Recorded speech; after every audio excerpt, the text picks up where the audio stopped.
Bienvenidos al canal Pulmón Crítico, este es el cuarto podcast y hoy vamos a hablar de trasplante pulmonar.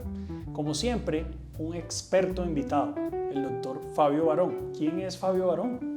Fabio Barón es un neumólogo intensivista con entrenamiento en trasplante, mucho más en trasplante pulmonar, y actualmente soy el jefe clínico del programa de la Fundación Neumológica y la Fundación Cardioinfantil. ¿Tú te entrenaste en trasplante pulmonar? ¿Dónde te formaste? Bueno, el entrenamiento formal fue en el Hospital Vall-d'Hebron, que es probablemente uno de los líderes que hay en el mundo, en conjunto con el Hospital de Toronto. Son los dos hospitales que más trasplantes hacen en el mundo en este momento. Trasplante de pulmón el Vall-d'Hebron. ¿Cuántos trasplantes al año? Ellos en promedio hacen alrededor de 200, hay años que han llegado hasta 250 trasplantes al año. Realmente es un volumen impresionante de trasplantes y, como lo mencionaba anteriormente, pocos centros logran llegar a esos números tan relevantes. Hace unos años en Colombia nosotros no teníamos la posibilidad de trasplantar pulmón. Comenzaron en Medellín a hacer algunos desarrollos de trasplante. Pero te hago ese comentario porque con frecuencia en mi consulta hago videoconsultas y los pacientes de la costa, los pacientes que no viven en ciudades tan altas como Bogotá, dicen: doctor, yo quisiera trasplantarme el pulmón, pero me tienen prohibido ir a Bogotá. Entonces, ¿has podido tú como jefe del programa trasplantar pacientes de otras regiones en Bogotá? Sí, cuando empezamos el trasplante, los grupos de trasplante pulmonar en Bogotá, ese era uno de los grandes retos. Establecerse a grandes alturas íbamos a tener desenlaces diferentes, grandes alturas definidas como más de 1500 metros sobre el nivel del mar. Y para ese momento el sitio o la ciudad que más a mayor altura estaba era Denver, que está alrededor de 1500, 1600 metros. Entonces había muchos retos, muchas dudas de si lo podríamos hacer. Afortunadamente tenemos un programa de rehabilitación pulmonar que soporta muy bien el grupo de trasplante pulmonar y podemos hacer un entrenamiento y adaptación de las personas a las alturas. Probablemente la mitad de los pacientes que hemos trasplantado son personas que vienen de afuera de Bogotá, de la costa, de regiones o de ciudades que están muy por debajo de nuestra altura. Bueno, eso es supremamente importante porque eso se había vuelto un mito. Entonces, si usted tiene una enfermedad pulmonar y la enfermedad pulmonar se caracteriza por oxígeno bajo, entonces, ¿cómo es posible que usted se vaya a ir a Bogotá a 2.600 metros de altura a que le cambien el pulmón? Asunto superado, pero requiere un buen programa de rehabilitación previamente. Pero claro, los que están viendo este podcast se preguntarán: ¿y a quién se le trasplanta el pulmón? Esa es la pregunta inicial importante. Sí, esa es una muy buena pregunta porque, claro, pensaríamos que el trasplante pulmonar es para todos los pacientes que tienen una enfermedad pulmonar grave, en estado terminal, y eso es parcialmente cierto porque trasplantamos personas con enfermedades pulmonares en las cuales ya no hay alternativa de tratamiento farmacológico o de rehabilitación pulmonar, pero que además se cumplen ciertas condiciones, por ejemplo, la edad. Hace algunos años teníamos un límite de edad en 65 años, hoy en día trasplantamos pacientes mayores, pero con la característica de que casi sea exclusivamente el pulmón el que está enfermo, que no haya ningún otro órgano. Pero eso es muy difícil, Fabio. Es muy complejo y son pacientes muy seleccionados los que podemos trasplantar mayores de esa edad. Pero en general, lo que más trasplantamos en Colombia son los pacientes con lo que llamamos fibrosis pulmonar, que es una gran familia de enfermedades. Posteriormente vienen enfermedades como el EPOC, la linfangioliomyomatosis, la sarcoidosis, muchas otras enfermedades. Pero creo que el mensaje es que si yo tengo una enfermedad pulmonar grave en la cual ya no hay alternativa de manejo, un grupo de trasplante pulmonar debe evaluarme para considerar si es una opción real esta intervención. O sea que una cosa importante, y este sí se vuelve un mensaje casi para los médicos, pero como el canal Pulmón Crítico le habla a los pacientes deberían decirle a su médico: mándeme a evaluación de trasplante pulmonar cuando siente que tiene el tratamiento completo, que se ha rehabilitado y ya prácticamente no hay otras alternativas a continuación. Exacto. Pero no tan tardío. No. Exacto. ¿Cómo se marca, Fabio, para ti en toda esa experiencia tan grande que tienes, la diferencia entre muy temprano y muy tarde? El punto es la identificación de la enfermedad que se tiene. Hay enfermedades como la fibrosis pulmonar idiopática que sabemos que a pesar del manejo que el paciente reciba, la enfermedad va a continuar con su curso. Probablemente los medicamentos van a enlentecer el proceso, pero la enfermedad va a avanzar. Entonces, una vez se hace un diagnóstico de esos, el médico debe remitir el paciente. Hay otras enfermedades que son mucho más crónicas, como el EPOC, los pacientes que han fumado, han tenido un hábito tabáquico y posteriormente tienen complicaciones pulmonares. Son pacientes que pueden durar muchos años en tratamientos, en procesos de rehabilitación, pero hay indicadores que nos van diciendo a los médicos, mire, esta enfermedad sigue avanzando. Aunque la persona ya no fume, la edad, el envejecimiento va comprometiendo cada vez más el pulmón y por lo tanto hay que remitirlo de manera temprana para que nosotros podamos evaluar si puede o no ser candidato a esta intervención. Cuéntanos algo del lado contrario. ¿A qué pacientes tú les dices no puedo trasplantarte? En general son pacientes en los cuales encontramos una enfermedad asociada. Por ejemplo, la presencia de cáncer. Los medicamentos que utilizamos después del trasplante pueden hacer que el cáncer se reactive si muy tempranamente. Tenemos un límite que puede ser algo variable, pero que tenemos un límite de 5 años en general. Si el paciente ha tenido cáncer en esos últimos 5 años, probablemente no lo podemos trasplantar. Tenemos que esperar a que se cumpla ese tiempo por el riesgo de recaída. Y el otro son que tenga enfermedades como por ejemplo compromiso del corazón. En ocasiones la enfermedad pulmonar severa daña el corazón cuando no hay una remisión temprana, cuando no hay un manejo temprano y llegan ya con un corazón tan comprometido que ya sabemos de antemano que un trasplante no va a ser exitoso. ¿Y por qué no le cambias el corazón y los dos pulmones? Okay. Esa es una alternativa de hacer trasplante de corazón y pulmón, sin embargo en nuestro país no hay ningún programa que lo esté desarrollando porque los resultados aún en el mundo son muy limitados. Las tasas de sobrevida y las complicaciones son muy importantes y probablemente sería un procedimiento que solamente se limitaría a pacientes jóvenes con enfermedades congénitas que no fueron intervenidas tempranamente y que posteriormente presentan complicaciones. Pues Fabio y yo trabajamos juntos, estamos igual en la Fundación Neumológica en el día a día y yo en ocasiones te veo trasnochado. Te veo con ojeras. ¿Cómo es ese proceso? Hablemos de la noche, de una noche en la cual es posible que sea un trasplante. ¿Cómo es una noche de Fabio Barón en medio de ese proceso? Sí, son 48, 72 horas continuas.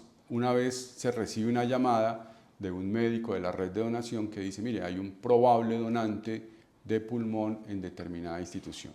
Entonces empezamos ese cuidado del donante que va alrededor de 6 a 8 horas, donde hacemos una serie de intervenciones, de exámenes para establecer que definitivamente podemos usar ese pulmón. Después de eso viene la fase de rescate, es decir, de extraer los órganos y de trasladarlos hasta la institución, que son otras 6 a 8 horas. Viene la cirugía, que es un procedimiento que dependiendo del tipo de procedimiento podemos estar hablando entre 8 o 9 horas de duración. Y después la fase más dura y la fase más compleja para el paciente, que es cuando llega a la unidad de cuidado intensivo en sus primeras 12 a 24 horas, donde viene el proceso de adaptación a un órgano que es completamente ajeno a su cuerpo. Entonces, ¿el cuerpo qué hace? Se defiende, monta una respuesta tratando de destruir ese pulmón porque lo interpreta que es algo extraño dentro del cuerpo. Y necesitamos usar una gran cantidad de medicamentos e intervenciones. Más o menos 24 a 48 horas después de que el paciente ha llegado a la unidad, ya podemos saber hacia dónde estamos yendo, si la evolución va a ser satisfactoria. Ya entiendo las ojeras entonces, son 48 horas de alta intensidad de tratamiento en búsqueda de esa mejora de nuestros pacientes. Así es. Los pacientes reciben el pulmón y se cose un pedacito del pulmón de él con el pulmón trasplantado. Se cosen los vasos sanguíneos, se cosen los bronquios.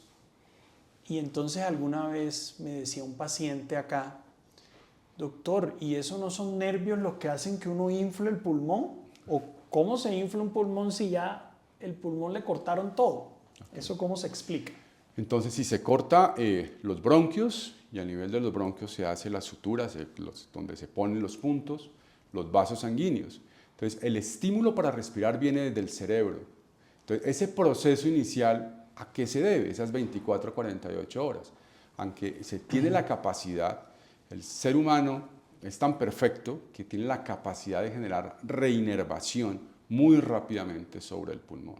Entonces, rápidamente estamos hablando de a las pocas horas ya la persona podría respirar. Si el pulmón está perfecto, O sea, los podría nervios respirar. crecen y hay inervación normal del pulmón nuevo. Así es.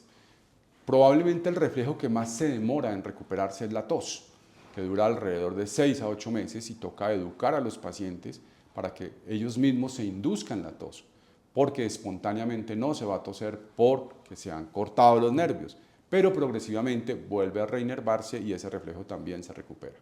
Impresionante, ¿no? Impresionante porque usualmente cuando se habla de nervio, el imaginario es que ya eso quedó cortado y no tiene solución. El lograr, dijiste una cosa muy importante, el organismo siente que le llegó un cuerpo extraño, que es el pulmón de un donante, de otra persona. Ese pulmón, ¿cómo logras tú como neumólogo que no sea rechazado? ¿Qué haces para evitar que el organismo lo destruya? Entonces, cuando extraemos el pulmón, ese pulmón se mete dentro de una sustancia especial que lo preserva y que trata de disminuir la inflamación, es decir, que las células que han quedado en ese pulmón del donante no generen una activación para que el mismo donante lo rechace. Se le pone al receptor y hay que poner una gran cantidad de medicamentos que frenan las defensas. Entonces el paciente queda expuesto a las infecciones. Entonces tenemos que con los medicamentos frenar el sistema inmune para que no rechace el pulmón, pero con otros medicamentos evitar que el paciente se infecte. Y previamente al trasplante, en una situación que llamamos evaluación pretrasplante, hemos hecho una serie de pruebas para establecer si el paciente tiene algunos virus que podrían reactivarse durante el trasplante. Entonces también tenemos que poner medicamentos para evitar que eso suceda. Al lenguaje de los pacientes, tú le bajas las defensas al paciente para que no rechace el pulmón que llega. Correcto. Ok, quitando esa época triste para todos, que fue la época del COVID, y en el COVID, pues como ustedes se imaginarán, muchos pacientes de todo tipo respiratorio fallecieron. ¿Qué porcentaje de pacientes, tú tienes más de 60 trasplantes a cargo, sobreviven luego de un año y cuánto en porcentaje sobreviven a los 5 años? Depende mucho de la enfermedad que el paciente tenga, pero en general cada grupo de trasplante tiene sus propios datos y eso es parte de lo que informamos a los pacientes que ingresan al programa de trasplante pulmonar. Pero en general nuestros datos son que de cada 10 pacientes que trasplantamos, 9 sobreviven el primer año y por lo menos hay 7 que están bien y han sobrevivido al quinto año. Es decir, alrededor del 70% al quinto año. Impresionante. Impresionante, porque cuando uno dialoga este tema de los trasplantes, la sensación de los pacientes, bueno, ya es como lo último que yo puedo hacer y tienen la percepción como que se están acercando a la muerte o por la ruta de la enfermedad o porque se van a someter a algo terrible en el cual las personas mueren. Pero no, o sea, lo que estamos hablando de supervivencia de 70% son cifras elevadísimas. En pacientes que la última alternativa real es un trasplante. El trasplante pulmonar es, nosotros siempre lo decimos, una opción real de vida para los pacientes. Tenemos deportistas de alto rendimiento y esa sobrevida... Espera, ¿qué significa tenemos deportistas de alto rendimiento? Deportistas que compiten, tenemos un deportista que hace triatlón, tenemos luego del trasplante, tenemos una paciente que empezó haciendo 5K, 10K, ya va en 20K, una paciente con fibrosis quística también trasplantada, que vamos en el tercer año y afortunadamente todo va muy bien. Y ese resultado depende mucho de cómo el paciente se cuida, porque el principal problema son las infecciones. Si el paciente aprende a cuidarse, un lavado de manos adecuada, la alimentación sana, muy probablemente en el mundo hay ya pacientes con 35, 40 años de sobrevida de un trasplante pulmonar. Pacientes que se trasplantan y a pesar de todas esas indicaciones, se van para un concierto, se van para un partido de fútbol. ¿Eso existe en la vida real o los pacientes no llegan hasta allá? Sí, a pesar de que previo al trasplante hay un proceso de educación muy importante tratando de que los pacientes tengan o tomen conciencia de los riesgos por los medicamentos que bajan la defensa, el paciente queda tan bien que siente que no tiene ninguna limitación y que probablemente estamos exagerando las recomendaciones.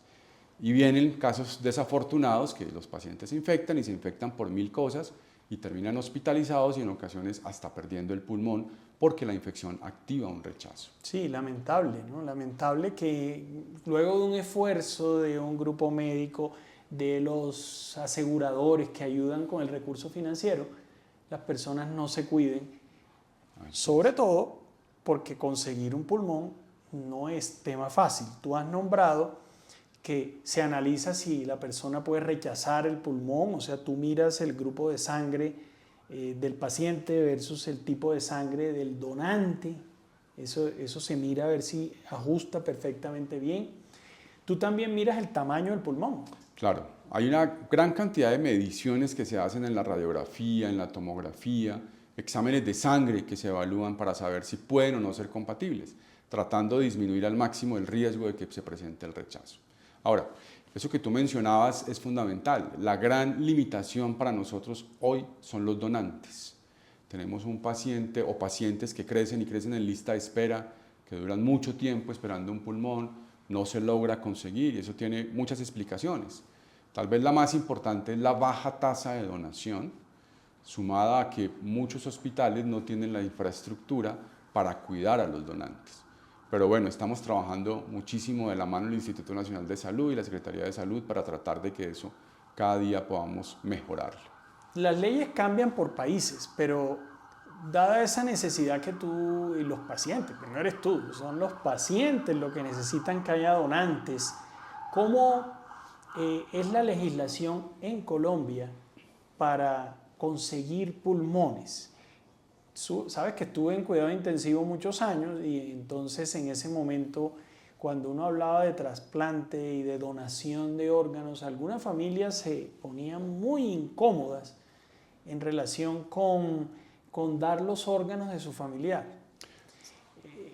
¿Cómo es la legislación hoy en día y cómo es el proceder adecuado? Sí, las normas en Colombia son claras, estableciendo que todos somos donantes, excepto si hemos sido una notaría previamente y hemos dicho, yo no quiero ser donante. Hay un documento firmado. Entonces, en teoría, todos somos donantes y si por alguna razón desafortunada terminamos en esta condición de poder ser donantes, pues podríamos, en general, a través de la red de trasplantes, tener todos esos órganos para un trasplante. Pero la posición que tiene en este momento la red de trasplante, los grupos que trabajamos en trasplante, es que la donación tiene que ser una actitud generosa y noble de la familia y que entrar en conflicto con la familia en un momento tan triste y crítico como es que un paciente pueda ser donante porque tuvo un episodio agudo, una trombosis cerebral, un derrame cerebral, un accidente, muchas cosas. Esas son las 3 causas más frecuentes. Más importantes. Y entrar a chocar con una familia que no quiere que sean donantes su familiar es bien complejo. Entonces, muy probablemente el mejor mecanismo para eso es un proceso de educación, de cambio de cultura, que toma mucho tiempo, pero que hay que concientizarnos de que podemos ser uno de nosotros, que podemos estar en cualquiera de las dos situaciones en cualquier momento. Pero aquí de pronto un mensaje de generosidad para los pacientes y los familiares es apoyar el donar los órganos de un familiar en un momento dado para poder salvar otras vidas. Es una forma generosa de mantener la vida de esa persona que tristemente sufrió un accidente de tránsito o, como lo nombraste, una trombosis cerebral o un derrame cerebral, que es como lo conocen en general los pacientes. Un acto de generosidad enorme. Enorme. Sí. ¿Cuántos pacientes están en este momento a tu cargo esperando un pulmón donado? En este momento tenemos 40 pacientes en lista de espera. Es un número muy importante, ¿no? Porque hacemos alrededor de 12 a 15 trasplantes al año, entonces hay un gran grupo de pacientes que se queda esperando la posibilidad de tener un órgano. O sea que es posible o pasa con frecuencia que los pacientes fallecen en espera de un órgano. Exacto. El tiempo promedio de espera en nuestra lista es de 1 año, pero eso quiere decir que hay pacientes que los trasplantamos rápidamente porque pues llega un paciente que tiene las características físicas e inmunológicas similares. Hay pacientes que pueden durar más tiempo y hay pacientes que desafortunadamente fallecen en lista de espera sin poder obtener el órgano. Perfecto, importantísimo. Ya estamos entrando en las últimas fases de esta conversación. ¿Tú deseas dejarle un mensaje a las personas que están conectadas, a los familiares de los pacientes que hoy tienen enfermedades del pulmón graves? Sí, yo creo que hay dos mensajes que son fundamentales. Uno es que el trasplante es una opción real. Es decir, si nosotros pensamos que la enfermedad que tengo, la enfermedad que tiene mi familiar puede beneficiarse, hay que solicitar que envíen a una valoración a un grupo de trasplante y que el grupo de trasplante de manera objetiva pueda decir definitivamente sí o definitivamente no. Pero es una posibilidad que hay que explorar. La tenemos a la mano. Exactamente, y lo cubre el sistema de salud, está cubierto por los diferentes pagadores, ya sea el régimen contributivo o el régimen subsidiado. Eso para los pacientes, pero para todos nosotros como sociedad es entender que los trasplantes, no solamente el pulmón, sino los trasplantes en general, pueden salvar vidas. Y salvar una vida de un paciente que tiene una enfermedad pulmonar o de cualquier origen grave hace que no solamente cambie la vida de ese paciente, sino de todo un entorno familiar. Claro. Porque un paciente con una enfermedad grave en general necesita cuidadores. ¿Y los cuidadores dónde están? En su familia. Entonces, poder trasplantar es cambiar la vida del paciente y toda una familia. Por lo tanto, la nobleza y generosidad de poder donar es parte de lo que nos demuestra que somos realmente una humanidad, seres humanos que podemos entender y tener empatía con toda la sociedad en general. Queridos pacientes, el trasplante de pulmón está a la mano.